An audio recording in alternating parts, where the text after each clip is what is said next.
Hi, goddammit. How's everybody doing? Hope everybody's doing fantastic. Welcome to another episode of Making Moves, guys. This right here is probably going to be a longer episode than usual. Well, I mean, the length of the Making Moves, usually, it just depends on what I have to talk about, that week. We got a lot of cars or shit happening, blah, blah, blah. With my team, I talk a little bit more, so this right here, I changed a lot of stuff. As you guys see, man, we got, BCA players out the wazoo. That I want to talk about the good, bad, and the ugly. More good than bad, okay? Now, we got this Larry Fitzgerald. Let me say something about him real quick. Now, I actually got this Larry Fitzgerald and a couple other cards from my dude, Covered. He donated it to the squad, so I appreciate that, bro. Shout out to Covered. And, yeah, man, but let's hold on. You know what? Let me talk about this Greg Ozen card real quick. He's a good card. I made a video up on it. If you guys haven't watched the videos on the channel, check it out. And then come back to this video, watch this video. Or do, vice versa, whatever. Watch this video and then go to check that one. But anyway, this Greg Ozen card, it's a good card. It's a good card. I'll show you guys the stats up on it real quick. I played more games with him since that video, man. It just seems like his stats, man, like, I just feel like he should be able to catch more stuff than he's catching for me. It's like certain routes that I run with Bennett. Bennett, he'll catch them all the time, but think of what I see different with Bennett. He'll possession catch way more stuff, and I don't have to tell him to do it. And that's a trait. If you guys didn't know, the stuff that Greg is dropping is the stuff that he needs to be possession catching on. Like that's another button press that I have to do with him. He wants the aggressive catch it. He wants the rat catch it. I'm like, and for me, like, I'm throwing it, I have to click on him again. I know it sounds simple, like, cool, just stop, just go do. Fuck that. I didn't have to do that with Martellus. And that, like, it's hard to switch, your thinking, your brain, into going to somebody that you have to do that all the time with. And Martellus, used to get my ass out the fire a lot because he did that. And, I just had the confidence I can throw it to him and he's going to get down. I can throw it to him when I see somebody running right at his ass about to just fuck him up. I know I can still throw it to him. He's going to catch it and cradle that bitch like a baby and just fall to the ground. That's huge, man. That is huge. And Greg, he's not doing that. And it's starting to get on my damn nerves. You know what I mean? Like, don't get me wrong. Like, he does catch stuff that Martellus just wouldn't catch. I know he went, or like say man-to-man. I love him in man-to-man coverage. Man-to-man coverage, he is a beast. As you guys see, he has 88 route running. Martellus only has 79, and it shows. It shows. Route running is so important in this game, guys. It's huge, especially when somebody wants to, just start running a lot of that, booger, man coverage up on you all game long. If you have, guys like Greg Olsen, the Larry Fitzgerald card that I'm about to talk about that don't got no speed, right? But we gonna get on him in a second, all right? But he gets open like a motherfucker. It's crazy, man, how important route running is, and that's probably the biggest thing why I don't want to just go and just send this motherfucker to the auction block, because his route running is so good. He gets open. It's just the fact that I feel like he does the wrong catch animation sometimes. All right, I don't know. I haven't even looked at his traits. I don't even know if he has a possession trait in his arsenal. Like he utilizes it. I know he should be able to do it, but I don't know if he utilizes it like Martellus. Martellus does it all the time. That's his favorite catch, I guess. And I mean, don't get me wrong. Now Martellus, and sometimes it bites me in my ass because sometimes Martellus he can get open. I mean, he can get some more yards if he just does his rat catch. But he'll just do the possession catch. So sometimes it bites Martellus in his ass. It bites me in my ass, should I say, because I'm using him. And don't get me wrong, Greg, like sometimes like when he has done his rat catch, he's gotten me an extra 5 to 10 yards, whatnot. Then sometimes like, he'll get his ass smacked. He fumbled like once or twice because he tried to rat catch. I can't have that. Fuck that. You can't fumble with me. You get your ass benched quick, fast, and hairy and won't never get looked at again. But the thing is, I'm going to use both of these guys. I'm going to keep both of them for the time being. I need a pass catching tight end. I pulled him out of a pack. I got the video on the channel. You guys want to check that out. I pulled him out of a pack. So I'm like, why sell him? I'm not really hurting for coins right now. Both of these guys bring something to the table. So, we rocking with both of them right now. As you guys see, we got this beast of a card Larry Fitz, yeah, I called him a beast, goddammit. All right. Most of you guys just care too much about speed. Just too much. Oh yeah, this is Amari Kouppa. That's another card that I got. But I want to compare him to the Brandon Marshall. Now, these are my 2 starting wide receivers right here, as you guys see. You got Larry Fitzgerald, Brandon Marshall. One thing they have in common, well, a couple things. They're tall. Both of them tall, physical, big receivers, which those are the guys I like. For years now, you guys know the type of receivers I like. But then, as you guys see, they're not fast. Brandon Marshall, 84 speed. Hell, Larry even slower, 83 speed. But we're talking about Larry right now. We're just comparing them to Brandon because he's been on the team. You have to look at stats. So many people are so quick to say, that Larry Fitzgerald card's trash. He 83 speed. I keep these shit with him. You couldn't be more wrong. You could not be. Now, don't get me wrong. A lot of people play way different than the way I do. The main thing is dinking and dunking in the passing game. That I need guys, when I throw it to you, I can't afford for you to drop the ball because that sets me back. That throws everything off. You have to catch the ball. And, Larry Fitzgerald is probably one of the best cards in the game right now for that, man. You got to look at this. 92 catching, 92 spec catch, 92 route run. That's huge. Tremendous. Tremendous. Let's talk about his route running a little bit. His route running makes his speed not an issue. He's going to get open. He is going to get open, guys. I've used him probably, I'm gonna say about 10 games now. He kills. Okay? Listen to me when I say he destroys people. I don't give a damn if you got Champ over there. I don't give a damn if you got Sam Madison over there. Goddamn Mel Blunt. I don't care. He fucks people up. And a lot of that is because of his route running. He gets open no matter what, damn near. Now, it does depend on the route that you're running. Double move routes are going to get you more separation than, a goddamn drag. Or, don't put Larry on no motherfucking drag now. He ain't fast enough. You put Tavon Austin or Tyler Lockett on drags. You don't put Larry on no fucking drag. You put Larry on them C routes and watch him go to work. You put Larry on the post routes and watch him go to work. Anything with a double move, he's going to do his thing. Trust me, because that route running, it just what it is. Route running is huge this year, matched up with a cornerback's man-to-man coverage and the release, of course. But as you guys see, he has good enough release. There's really not going to be too many cornerbacks in this game that's going to jam him long enough on the line that that route running isn't going to kick in. I'm 87 overall. All right. First of all, let's say this right here. Too many people give a fuck about this goddamn overall number. Now, I kind of did something like this last year on one of my making moves. But I want to do it again. I just want to do it again because I was, flipping stuff around and it happened. I was like, and then I looked and seen what had happened for. I was like, oh my God, are you kidding me? Like, really? It's stupid, bro. Like, kid, don't fuck this overall, okay? Fuck the overall. All that right there gives you a parameter on how good your team can be. It's not how good your team is. Alright, so let me show you guys what I'm talking about. As you guys see, we got Greg Olsen right here. And then we got Martellus Bennett. Both of these cards are 89. Both of them. Both of them are 89 overall. So there's nothing changing with them. But watch this right here. Once I switched, Martellus to the number 1 tight end, because he was number 2. Now I switched to, boom, look at that. 88 overall. Now what happened was Martellus has the chain mover chemistry. He linked up with Larry Fitzgerald, chain mover chemistry, and that bumped Larry up to an 89. But look at this right here. Look what it bumped Larry. I mean, look what the only thing that it bumped up. We were just talking about this a second ago. It bumped him. The only thing it bumped was his regular catching. It didn't even bump up his catching traffic or his spec catch. I mean, if you ask me, probably more important stats. Like, I mean, for me, I would rather have the catching traffic if you're gonna boost something.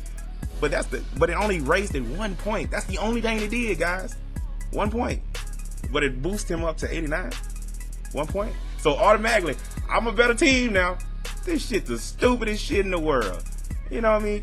Do not put faith in these fucking overalls, man. Just look at stats. It means way more than the overall would ever mean to me. You know, I'm going to put guys in position that work in my scheme, not because they're the best player available. That's stupid. All right, but anyway, let's move to defense. As you guys see, we pretty much got every BCA card available on defense. I went in on this shit, but yeah, we fucking with the Dexter Laboratory hard, brother. Look at this. Everybody getting a goddamn chemistry upgrade. Everybody getting A's in chemistry class around this bitch. But let's start with the Sean Lee card. Arguably, yeah, I'm gonna say it. Arguably, probably the best linebacker in this game.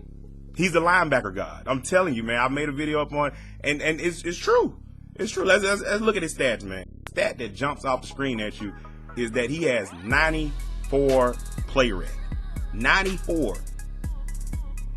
I mean, ain't too many cards in this game, period. Let alone a goddamn linebacker has that type of play rate.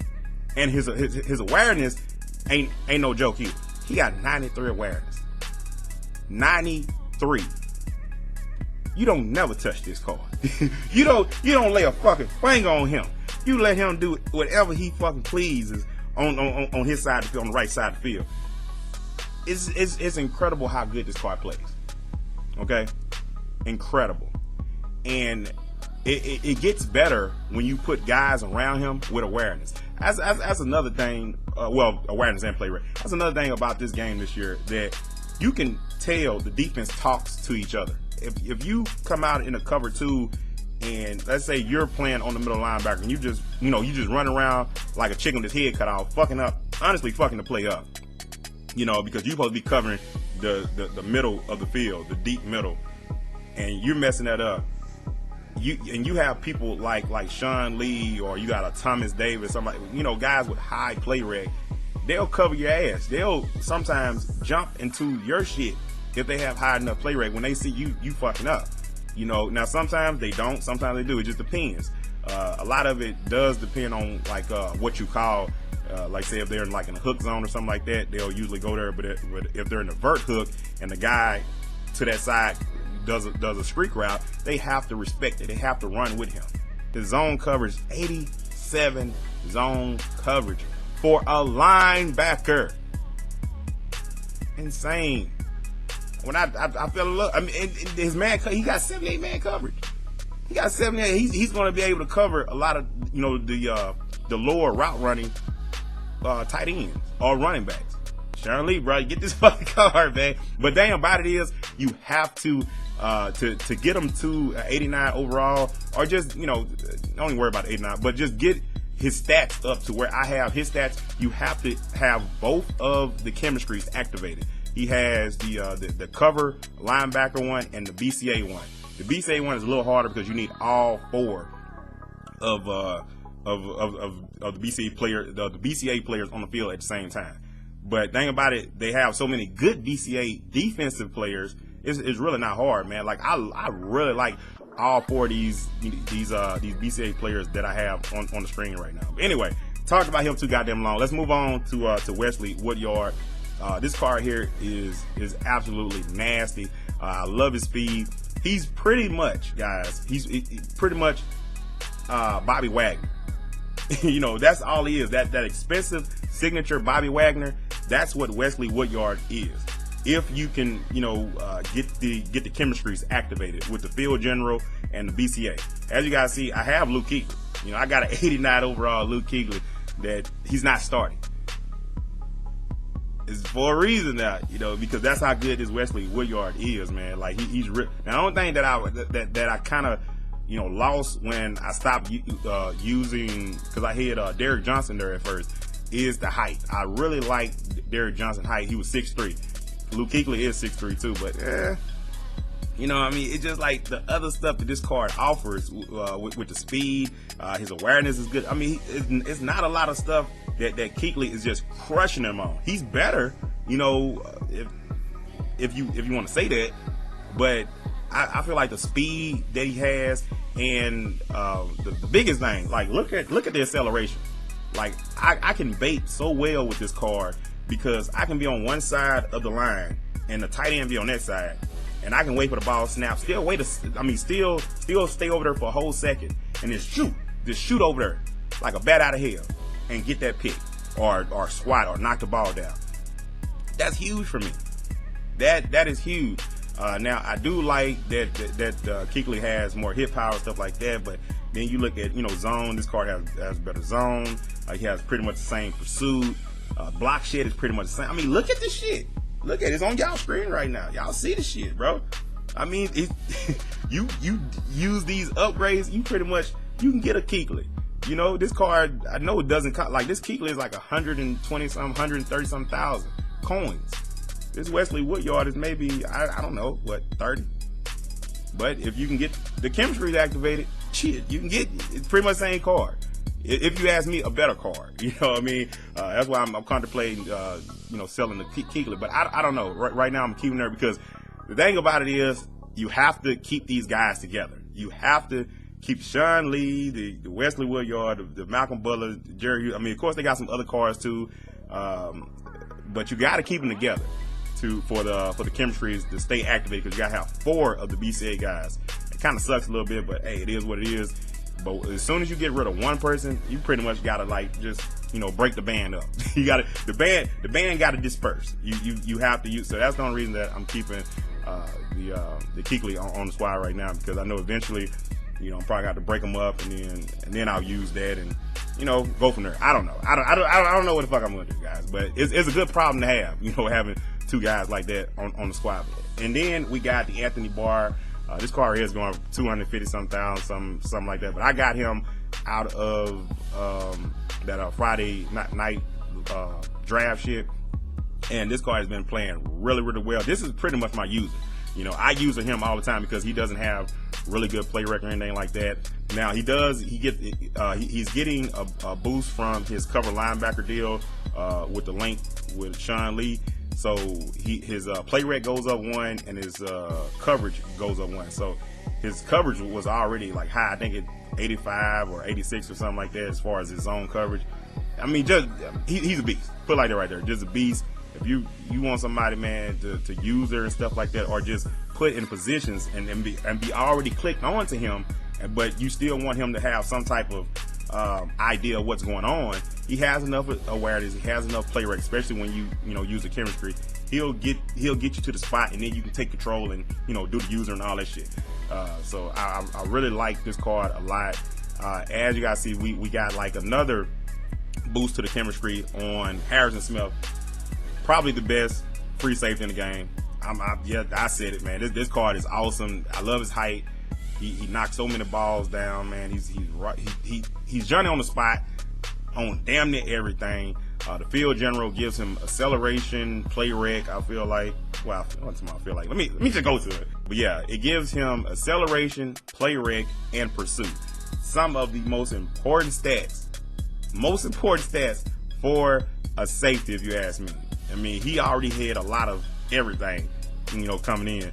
So I love this card, man. This card ain't going nowhere, and it's still expensive. I think this card is like 180, 200K something right now on PlayStation 4. It's still expensive as fuck because it was a limited edition. Those cards don't lose their value, so I can hold on to his ass even longer. And so if something just really comes out that just knocks my socks off, that maybe like another upgraded version of Harrison Smith, because it'll be hard for me to go to somebody shorter than him.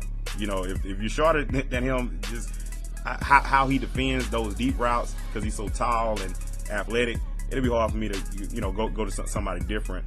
Yeah, man, like these guys have been doing a really, really good job. Let's talk a little bit about the cornerbacks. As you guys see, we got the Joe Hayden, the milestone Joe Hayden, and I went and got this because I had the regular Joe Hayden. I went and got the milestone one so he could link up with Carlos Dunlap. I told you guys, I'm in that bitch. I got my goggles on and shit. I got my little white lab coat on. I'm in that bitch mixing shit together in chemistry bottles and shit. Boy, I'm getting it in right now, man. I'm Dexter Laboratory around this hoe. But yeah, we went ahead and linked them up with Carlos Dunlap to get the edge blitzer chemistry activated. I'm gonna talk about Carlos Dunlap in a second. Let's talk about the cornerbacks. Now, as you guys see, Joe Hayden, he's an 89 now. I think he was like an 88 And we also got the Malcolm Butler BCA card. This card here is nasty.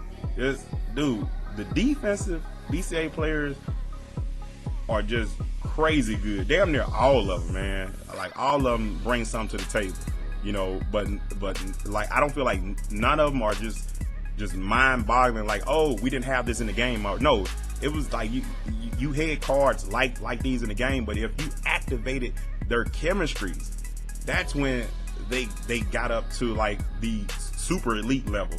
Like, you know, like I was just showing you with Wesley Woodyard. He pretty much is, you know, Bobby Wagner or Luke Kuechly with the chemistries activated. You know what I mean? And that's the same way it is with the Malcolm Butler, man. You activate the chemistry on his card, bro. Like, his card goes up to 89 overall, and it shows he plays that damn well. Let me show you guys the stats up on this card, bro.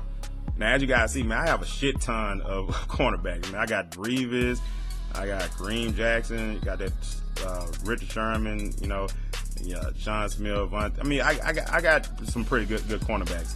But I definitely, these two are my best ones, Joe Hayden and Malcolm Butler. Malcolm pretty much is helping me run my defense how I want to run it, because when I had guys like Kareem Jackson there, I couldn't do certain shit that I wanted to do. You know, certain formations, well, not formations, certain plays that I couldn't call because I knew he wouldn't be in position, or like he'll possibly get burnt on certain routes because like he didn't. Let me show you guys, because he didn't have the acceleration. You know, acceleration is key this year when you're talking about cornerbacks, more so than speed. You want your cornerbacks to have tremendous acceleration so they can, you know, recover. It's all about recovering. And Joe Hayden has 89 acceleration, because you guys know I said I got the chemistry activated up on. So don't look at, you know, his stats and just be like, oh, that's what he got now.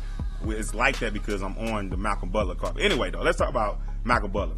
As you guys see, 89 speed, 90 acceleration, 91 zone, which is huge.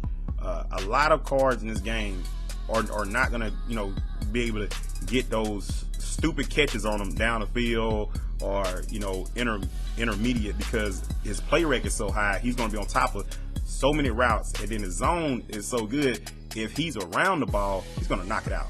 You know, if he's around you, he's gonna make the wide receiver damn near drop it, just because his knockout chances are through the roof. He has the highest zone coverage, I think, on my team. So it's this card is nice. And then his traits, he has the aggressive catch trait. I had to talk about aggressive catch trait. The aggressive trait, as far as he plays the ball in the air aggressively. I mean, I really like this card a lot, man. Here we go. Let's talk about Joe Hayden. As you guys see, all right, his acceleration goes up 1 point. He's an 89. Like I told you, acceleration is huge. You want that to be as close to 90 as possible. I'm talking about close to it, like right at the door, and they'll be fine. That's why the Malcolm Butler card is so good, because he can't get burnt. I got him playing the cornerback 2 spot, because that's the one. Well, that's the position, or the side of the field, should I say? My bad. That a lot of people like to throw that damn bitch to. Like they just slang the motherfucker up on the left side of the screen. They just love doing it. And I got somebody that's going to keep up with whoever you put over there now. Now, you know, has tremendous play rec. As you guys see, 89 play rec. And then both of the cards, Malcolm Butler and Joe Hayden, got really good catching. And both of the cards have that aggressive, plays the ball in air aggressive. Now, the Malcolm Butler, not Malcolm, but the Joe Hayden only has 87 zone. I don't like that. I wish his zone was way higher, like at least 90. So the Joe Hayden is, you know, sometimes if he doesn't have tremendous position, it's just not enough that he's around the ball. You know, the guy, he can still get caught on. So, I mean, not to say that Malcolm Butler can get caught on too, but the Joe Hayden more so. But, you know, he plays great. He plays the run great. He does so many things very well. And this year, what I like about this year, because of the squat button, you don't need tremendously tall cornerbacks. You don't. You know, you don't need a Richard Sherman. You don't need a Sean Smith. You don't need a Tremaine Johnson. All these goddamn trees out there. You know what I mean? These goddamn towers. You don't need them. You can get by with a Joe Hayden and Malcolm Butler. These cards still hold value this year, which I love because of the SWAT button. But thing about it this year right here, guys, is you get more pressure from the left side of the line than the right side. Last year, it was the right side of the line. This year, it's the left side. That's why guys like this Mike Daniels card was just putting in so much work for me. I was like, how the fuck is Mike Daniels all this incredible shit, man? Like, he was just spinning and swimming and just getting around the block damn near instantaneously. I like, that ain't Mike. You know what I mean? I don't see him do that shit. I mean, he's a 3-4 defensive end. How though? You know, and I was like, I guess he was finesse. I mean, don't get me wrong. You still need a finesse move guy. Finesse move in 4-3 is just murder. It's crazy. And he does have finesse move stats, even though he's a 3-4 guy. But when you put somebody, a true 4-3 guy, especially with speed, like Jerry Hughes got, you really start seeing what you can get on the left side of the line. You know what I mean? Now, like when I'm saying the left side of the line, I mean the offensive line. The left side of the offensive line is weak this year. The right side is stronger for some reason. And it damn near don't even matter who you put over there on the left side. You can have Munoz over there. He can get beat consistently. I know some of you guys probably have seen that. You can Tyron Smith, Terrence, what's his name? I forget his name. The guy from the Redskins. You know, you can have him over there, and I know his last name Williams, but like you can have him over there. I mean, just some of the best left tackles in the game, and they still getting their ass whooped. Left and right is how they have the game programmed this year. It's something about the programming that lets that left side get more pressure. It's crazy. So yeah, if you have a guy with really good finesse, like say when I hit Javon Curse on the left, oh my God, he was giving fits. But I like Javon on the inside a little bit better. These guys, I don't have to blitz. Let's put it like that. I don't have to blitz. They get the job done. And this is pretty much how my setup is gonna look. Probably, you know, for the rest of the year. Not these probably specific players, but this format. You know, I want 3 finesse move guys and 1 power move / finesse move guy. That's pretty much how I want to do it because I get good results with these guys.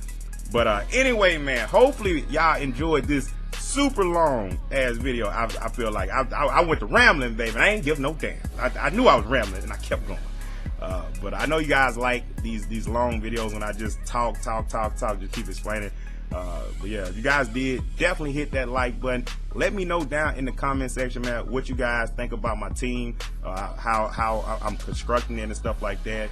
Let me know, man, if you guys are, you know, trying to build your teams similar. Let me know about, you know, cards that I'm probably not thinking of right now that will fit my scheme. But hopefully, man, you guys enjoyed. Anybody new to the channel, if you haven't already, hit that subscribe button. You guys are awesome. I appreciate everything you guys do, man. Let's keep getting the likes higher and higher and higher.